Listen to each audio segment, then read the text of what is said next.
31 की हूँ मैं, एंड अभी भी मुझे ऐसा लगता है कि ज़िंदगी में मैं कहीं पीछे रह गई हूँ। जिनके साथ मैंने करियर स्टार्ट किया था उन सब की ग्रोथ देख करके मुझे कभी कभी जेलसी फील होती है।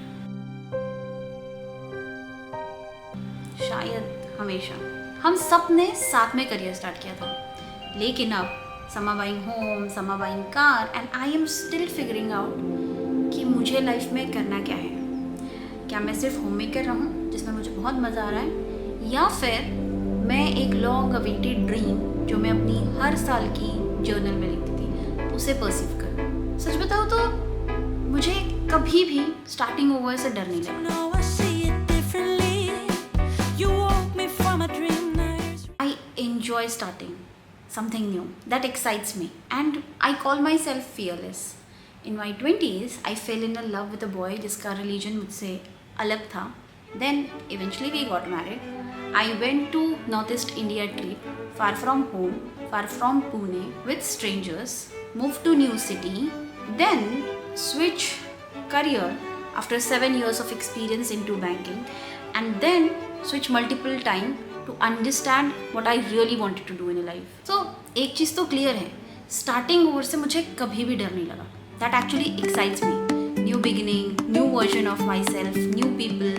लेकिन now when I'm 30 या 31, I understand one thing about myself.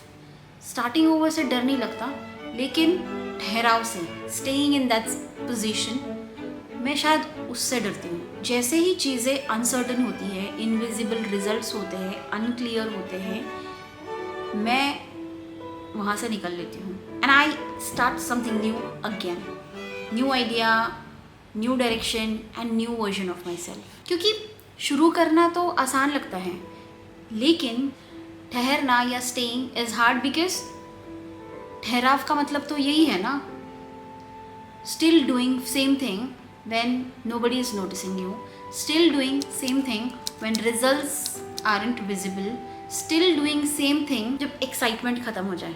And अब मैं 31 की हूँ तो एक चीज़ बहुत लाउड हो जाती है 30s में। हमारे आसपास के सारे लोग सर्टन दिखने लगते हैं, दे लुक स्टेबल फाइनेंशियली, और जब मैं इन सबको देखती हूँ अपनी लाइफ में सर्टन होते हुए, I am still figuring out life. और मुझे इस वजह से बहुत बार ये लगता था कि मैं ज़िंदगी में पीछे रह गई हूँ, सारे बहुत आगे निकल चुके हैं, एंड मैं कहीं मझदार में फंस गई हूँ बीच में। बहुत बार तो इस बात पे मैं बहुत रोई हूँ, most of the time in front of my husband, और वो हमेशा मुझे कंसोल करता था, हमेशा मुझे समझाता था। एंड इस टाइम जब मैं उसे बता रही थी ये सब कुछ, दैट सब Dushyant, I have tried many things यार, लेकिन कुछ भी वर्कआउट नहीं हो रहा, I wanted to do this, I wanted to do that, I tried this, and उसने ना मुझे सुना, एंड उसने मुझे बहुत प्यार से कंसोल किया। एंड लास्ट की कुछ लाइन्स उसने मुझे बोले, वो जो अभी तक मुझे याद है, दैट सबीना, बहुत लोगों को नई नई चीज़ें ट्राई करने का मौका भी नहीं मिलता, यू आर सो फॉर्चुनेट कि तुम्हें ये मौका मिला, एंड यू ट्राइड, दो you failed but you tried. And now जब तुम्हें पता है कि तुम्हारी प्रॉब्लम क्या है, तुम्हारी आधी प्रॉब्लम ही सॉल्व हो चुकी है। इस चैनल पे इतनी डेडिकेटेडली मेहनत कर रही हो तो झक मार के सक्सेस तुम्हारे पीछे आएंगी।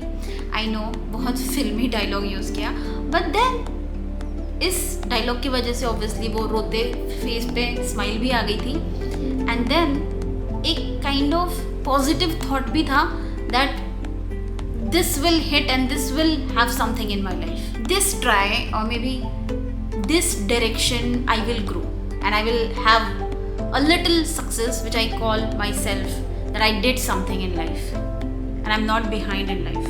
And for the first time in my life, I am pursuing something very seriously.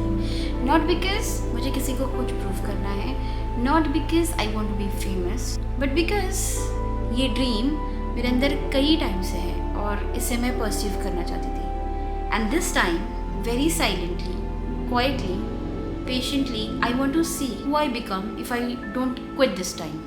And शायद 30s हमें यही सिखाती है, not how to restart a life, but how to stay long enough persistently to build something from this. पता है मुझे एक चीज़ realise हुई कि ये जो फीलिंग है ना, ज़िंदगी में हम पीछे रह गए, we left behind in life comparatively to the people we have grown up with और स्टार्टेड आवर करियर विद. नहीं, we have not failed, but yes, our life is unfolding maybe at a different pace. Do let me know आपने इससे cope up कैसे किया when you are also going through the same starting over या feeling behind in life. And I'd love to hear your thoughts on this. If you like this thought process, my videos, my channel, do consider subscribing. And I will see you in the next one.